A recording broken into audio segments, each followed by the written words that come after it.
Todo el mal que puede desplegarse en el mundo se esconde en un nido de traidores. Francesco Petrarca. Un saludo a todos los que estén escuchando este podcast. Hoy con la lectura Temporada de Sopilotes, una historia narrativa de la escena trágica por Paco Ignacio Taibo II. En este podcast estaremos sondando puntos claves de la lectura y justamente contaremos con la participación de Luz Emily Torres, Ana Belén Tochimani, Linda Marín, Abigail Zambrano y su servidora Ivonne Romero. Y justamente comenzaremos situándonos en el año 1913 con nuestro querido Pancho, presidente Francisco I. Madero, también llamado por sus enemigos el enano de Tapanco y el presidente Pingüica porque era pequeñito, medía 1,48 m, un hombre espiritista, realmente convencido de que había mucha menos maldad en el mundo de la que pues obviamente existía. Era un hombre que pues había intentado conciliar con todos y pues para bien, más para mal, pues no había salido como pues él hubiese querido. Y aunque era un hombre sencillo y complejo, un hombre que poseía una mezcla de bondad e inocencia, pues insisto, le había salido un poco mal la jugada porque sus ex compañeros maderistas, con Vázquez Gómez a la cabeza, se le habían rebelado. Y aunque Madero ya había recibido de alguna forma advertencias, esto por Pancho Villa, que durante su estancia en la cárcel le había mandado algunas cartas contándoles justamente sobre estas conspiraciones, pues el chaparro pues no había hecho caso a la frecuente advertencia. Realmente, bueno, esto es algo que vamos a estar viendo durante estos capítulos, que realmente Francisco era un poco incrédulo al creer que pues era imposible que sus compañeros ahora se le estuvieran revelando. Y bueno, ¿quiénes eran en dado caso pues estos curros que lo querían matar? Todas las conspiraciones en marcha, la más peligrosa para el régimen maderista, había surgido a la caída de la dictadura de Porfirio Díaz, que se había iniciado en La Habana en octubre de 1912. Una de las figuras más fuertes, el nombre más fuerte de la conspiración, había sido Manuel Mondragón, un hombre que había crecido en la sombra de la dictadura porfirista y que había combatido al alzamiento maderista. Huerta lo describe como un hombre activísimo, pero no era realmente inteligente. Y básicamente el plan inicial era dar un golpe militar en la Ciudad de México y especificaban que tenía que ser en el corazón porque decían que para que un golpe militar tuviera éxito tenía que ser en el corazón corrompido. Es por ello que decidieron que sería la Ciudad de México el lugar en el que se iniciaría el plan. Y básicamente era sacar de la cárcel a las dos grandes figuras de la reacción, que habían sido los generales Bernardo Reyes y Félix Díaz, que, bueno, estos habían sido los militares emblemáticos del viejo régimen. Y pues, ¿para qué los querían sacar? Facilísimo, para que asumieran la dirección del movimiento. Y aunque a Madero ya se le había comunicado sobre estas conspiraciones, habían sido muchos los medios que ya le habían advertido sobre que lo iban a matar, que lo iban a encañonar, pues Madero seguía muy incrédulo porque era como de, no puede ser, o sea, todos estos habían sido mis ex compañeros y ahora se vienen contra mía. Pues sí, así es. Y es que básicamente el presidente Francisco Madero había cometido pues dos grandes errores: haber querido contentar a todos y no haber sabido confiar en sus amigos, y básicamente repetía que no, esto no puede ser, estos hombres no pueden ser traicioneros, mientras pues sí, estos mismos traidores se reunían en la casa de Mondragón en Tacubaya. Y el plan, insisto, ya se había precisado y básicamente iba a ser alzar varios cuarteles, concentrarse en dos columnas, liberar a Reyes y Díaz, tomar el Palacio Nacional, detener a Madero en el castillo de Chapultepec e interceptar en su casa al general Lauro Villar, el jefe de las fuerzas militares en la Ciudad de México. La fecha establecida era el básicamente la noche del 8 al 9 de febrero. Durante este proceso, los adolescentes serán una de las fuerzas claves del golpe. Algo curioso son los vagos testimonios de las arangas. Se habla de honor militar, como siempre, del mal gobierno maderista y de salvar a la patria. Existe una grave desorganización y a los alzados les toma mucho tiempo poner un orden. Finalmente, la guarnición de Tacubaya, con el 2º Regimiento de Artillería y la guarnición del 5º de Artillería, más unos 700 hombres y un par de centenares de civiles más, salen rumbo a la prisión militar de Tlatelolco. Ahí está, su primer golpe de suerte. En la llegada a Palacio Nacional, se desarman a la guardia. Gustavo Madero logra entrar al palacio, pero la nueva guarnición solo obedece órdenes de alzados. Es detenido y amenazado de fusilamiento. Villar, con un ejército improvisado, logra la unión de Gustavo y Bazo. Ahora el palacio está en manos de los leales. Frente a la prisión militar de Santiago Tlatelolco se hallan una columna de ametralladoristas del cuartel de San Cosme, la caballería de los aspirantes dirigida por el capitán Escoro y un grupo nutrido de civiles encabezados por Rodolfo Reyes. Triunfa Reyes junto a Ocón. Villar mantiene su resistencia en el Palacio Nacional, pero Madero se halla decidido. Ahora ambos ejércitos se hallan enfrentados en un fusilamiento. Por ambos lados los hombres se disparan a 10 y 20 metros. Una ametralladora manejada por Evandro Basso acierta en el general rebelde. A Rodolfo Reyes los disparos le matan al caballo. El tiroteo no duró más de 20 minutos. Las bajas de los alzados son inexactas. Sin embargo, casi todos los muertos son civiles que salían de misa. Los generales Mondragón y Félix Díaz se achican. El momento se halla incierto, sin embargo, se entiende algo. Al ver a Madero salir al balcón con una sonrisa de par en par, recibiendo una bandera. Durante este proceso, Gustavo y otros le dirán al presidente que Huerta no inspira confianza. Pero en este momento la cosa no es trascendente. Aparentemente el golpe ha fracasado. La Ciudadela, un recinto de fuertes muros que ya había sido escenario de azonadas y motines militares en el siglo XIX. Estaba a cargo del general Dávila y provisoriamente Lauro Villar había mandado horas antes al general Villarreal a hacerse cargo del fortín. Los golpistas arriban a la enorme plaza que se encuentra en el recinto. Mondragón manda emplazar 2 cañones y le pide la rendición al general Dávila. Ante la negativa se hicieron 2 disparos. Fue suficiente. La traición desde el interior resuelve el enfrentamiento. Los oficiales que dirigían las ametralladoras en la azotea se voltearon y comenzaron a tirar hacia el interior. Cae herido el general Villarreal, al que rematan de un tiro en la espalda. La traición abre las puertas. Los periodistas no tienen ningún problema para acercarse a la Ciudadela. Gracias a esto será posible ver años más tarde las primeras fotos de los alzados. Desde luego, Cecilio Con, que ha sido nombrado responsable económico del movimiento, pagador y comprador. Mondragón y Félix Díaz, vestidos de civil junto a sus subordinados, que portan toda la variedad de uniformes del ejército mexicano, pero que no desentonan, porque en las fotos proliferan a los civiles que contrastan la ropa lujosa con las cartucheras terciadas. A las 3 de la tarde, el presidente Francisco Madero tomó una decisión inusitada, comprendiendo que la Ciudad de México estaría perdida si no sumaba fuerzas y que éstas estaban fuera de la capital.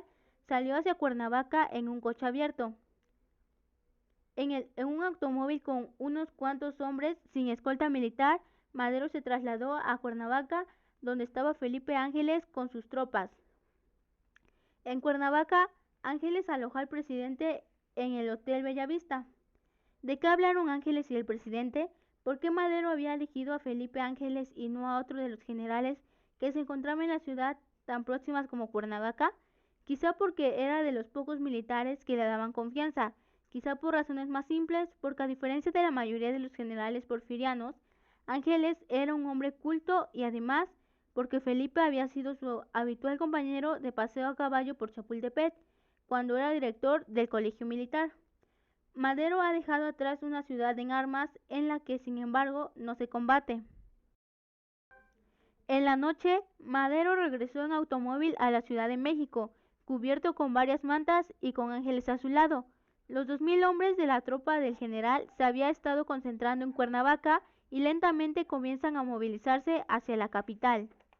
Madero y Ángeles entraron a la ciudad el lunes 10 de febrero al amanecer por el rumbo de Xochimilco y Tepepan, donde los esperaba el general y ministro de Guerra Ángeles García Peña. Esa misma mañana se celebró un consejo militar al que asistieron los generales Caus, Sanginés, Delgado, Ángeles, Mas, el coronel Castillo y Victoriano Huerta. Huerta propuso un plan para el ataque a la ciudadela que consistía en el avance simultáneo de 4 columnas dirigidas por Ángeles, Gustavo, Mas, Caus y José María Delgado, con los rurales a caballo como reserva y Rubio Navarrete a cargo de la artillería leal. El plan era muy poco imaginativo y bastante poco serio.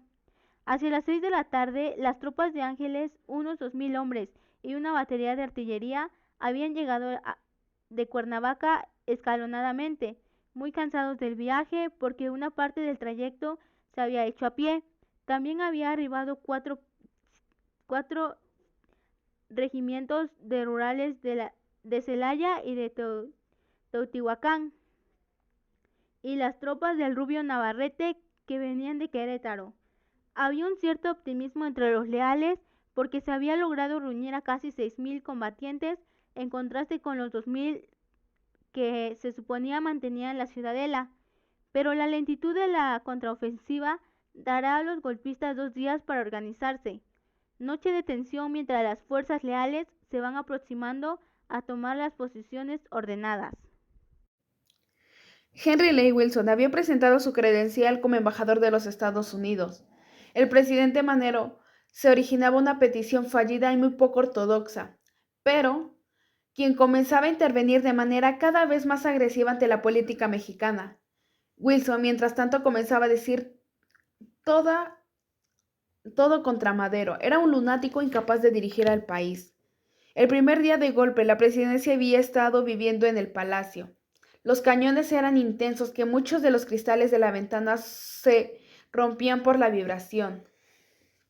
Wilson sigue enviando y difundiendo informes alarmistas. Durante el fuego de la mañana, el grupo americano fue completamente destruido.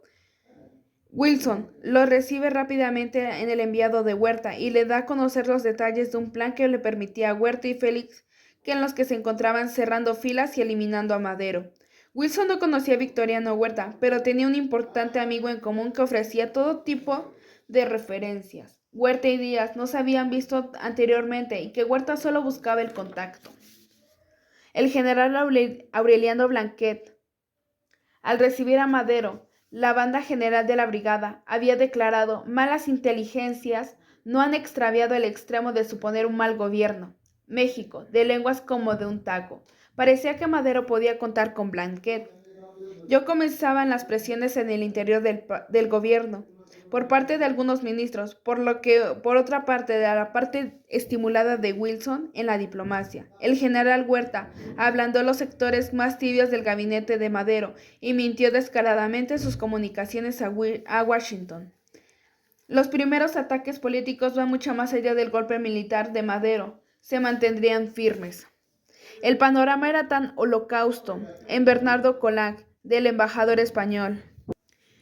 El Senado se une, pero en un grupo de 24 senadores en sesión privada. Acuerdan que hay que pedir la renuncia de Madero.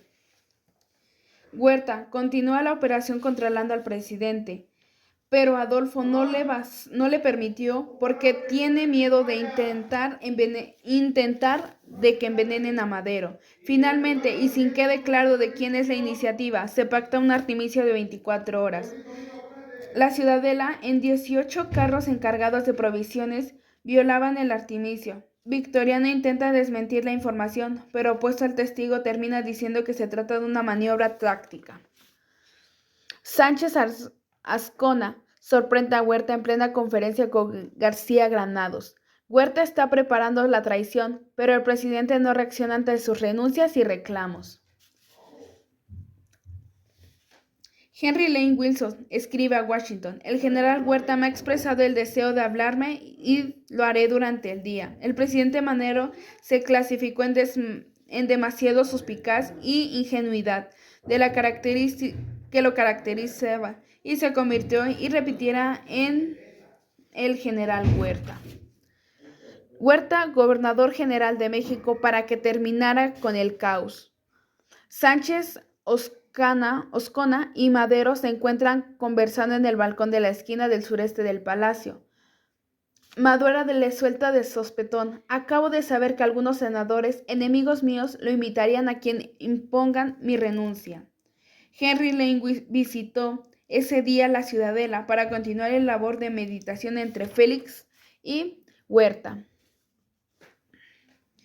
La retórica traición que se convierte en el chacal, el prototipo nacional de traidor. El general Huerta es sobre todo un soldado, un hombre de acero con gran valor, de lo que sabe lo que quiere y cómo alcanzarlo. El general Blanquet, poco después del mediodía,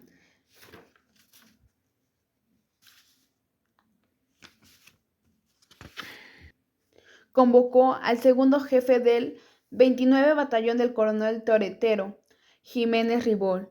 Le dio órdenes que presentara a Madero, el coronel de mayor Pedro Izquierdo y 50 soldados guiados de Enrique Cepeda.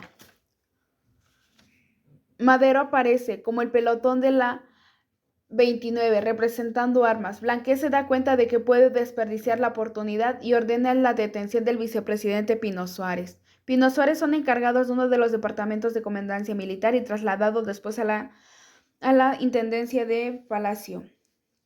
Huerta finge un llamado de urgencia en telefónico. Regresa después de haber confirmado telefónicamente un golpe en el palacio. Blanquet pronuncia en los patios nacionales y discursos de la multitud interpretada. Madero y Pino Suárez son encerrados en uno de los departamentos de la comandancia militar y trasladados después de la intendencia del palacio. La Ciudadela, la noticia recibida por fragatas y ametralladoras y fuegos, fusiles y disparados en cielo. Félix Díaz le confesó el mismo día, corresponsal estadounidense, ha estado en un momento que sabía nada del arresto de Madero. 37 heridas bajo la Osa Mayor. De regreso en Palacio pasada la medianoche, Huerta recibió a un emisario del general Manuel Mondragón que le exigía la entrega de los presos que tenía en su poder. Prida cuenta que cuando Félix Díaz regresó de la embajada estadounidense e informó del pacto, se habían desatado los festejos y había corrido el alcohol en la Ciudadela. Al calor de la borrachera y los oídos, muchos pidieron a Félix Díaz que le exigiera a Huerta la entrega de los hermanos Madero. Mondragón tomó la iniciativa y mandó un ayudante en automóvil a Palacio con la demanda. Huerta se resistía. De alguna manera quería cubrirse con un manto de legalidad y para eso necesitaba las reuniones del presidente y vicepresidente. Victoriano cedió parcialmente y envió a Gustavo Madero y al intendente Adolfo Basso,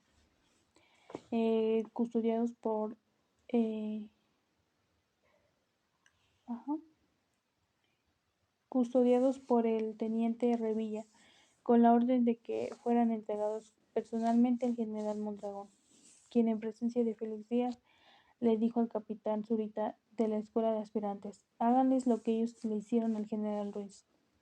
Gustavo se resistió agarrándose del marco de una puerta y tratando de convencerlos. Se dice que desesperado les ofreció dinero. No valieron los gritos. Uno de los aspirantes le dio un tiro de pistola hiriéndolo en el maxilar. Un grupo cerca de 100 soldados y civiles, estimulados por gritos de Cecilio Ocón y en medio de un delirio contagioso, lo sacaron al patio. Alfonso Taracena cuenta que a empellones, entre gritos soeces, colmados de injurias y golpes, y a puntapiés, a bofetadas y a palos, gritándole: ojo pardo, cobarde, llorón. Lo sacaron del edificio a la gran explanada, donde se encuentra la estatua de Morelos. un desertor del 29 Batallón, apellidado Melgarejo. Hundió la punta de su espada en el ojo bueno de Gustavo, dejándolo ciego. Entre los observadores, según algunos relatos, se encontraba el general Manuel Mondragón. Gustavo, tambaleándose, llegó ante la estatua que conmemora no solo al hombre de la independencia, sino a la heroica resistencia contra los gringos del general Valderas, y allí se desplomó. El cadáver de Gustavo tenía 37 heridas. Había en sus bolsillos 63 pesos, 3 cartas de su esposa Carolina y un libro de apuntes cuya última frase era: todo está perdido, los soldados no quieren pelear.